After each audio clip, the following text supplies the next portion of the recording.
Hello అండి అందరికి ఈ రోజు పిట్టు చేశానండి. కొత్త రెసిపీ ఏం కాదండి, పూర్వకాలం నుంచి చేస్తున్నది. ముందుగా 250 గ్రామ్స్ బియ్యం కొంచెం బరకగా మిక్సీ పట్టేసాను. చిటికెడు సాల్ట్, కొంచెం వాటర్ వేసి కలుపుకోవాలన్నమాట.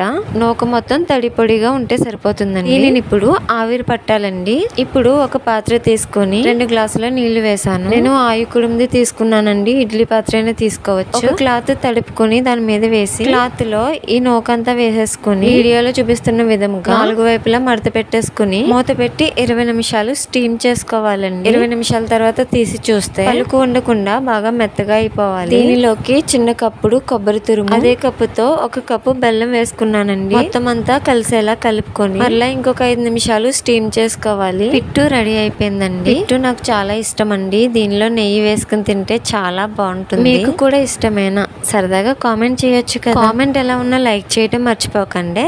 ఉంటాను మరి, బాయ్ బాయ్.